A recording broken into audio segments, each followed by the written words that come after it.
People don't know, but each day there are tens of children and people from Gaza and from the West Bank being treated in Israeli hospital, receiving the best treatments for cancer and any other diseases.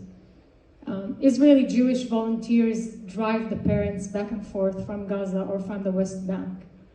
The niece of Ismail Haniyeh, who is the leader of Hamas, who is the brain behind this attack, she was hospitalized for a few months in Israel, just recently.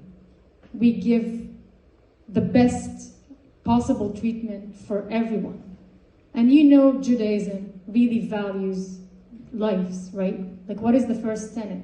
It's like, al tirtzach, right? Like, don't kill. We value life. We value human life.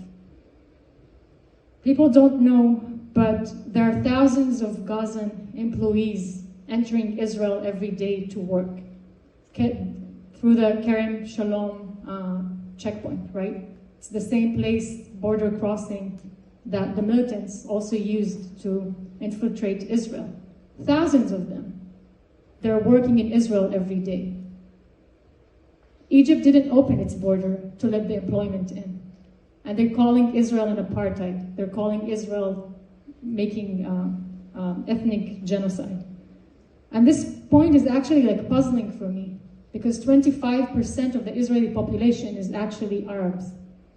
Most of them are Muslims. More than 20% are Muslims. I'm one of them, right?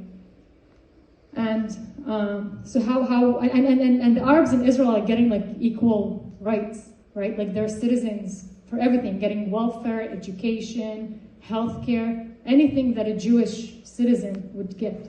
So how can we call this an apartheid or committing ethnical genocide?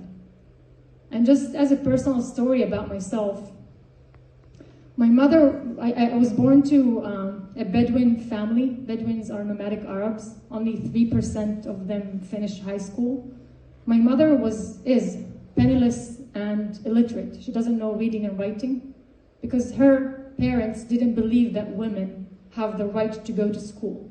They should be on the fields and herd the sheep. Israel, after it was founded, it forced all children to go to school. It's like mandatory. And it couldn't stand that there are girls who are not getting educated. So they forced them. They literally went to my grandparents' house and forced them to send the girls to school.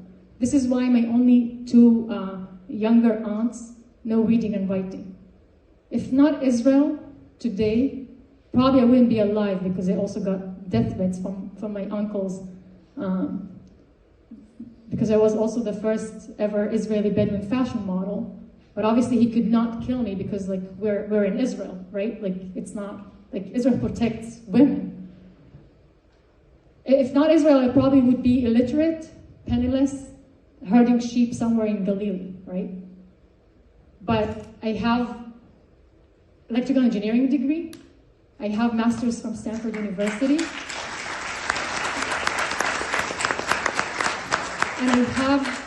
And I have my rights to live my life the way that I wanted to live them, right?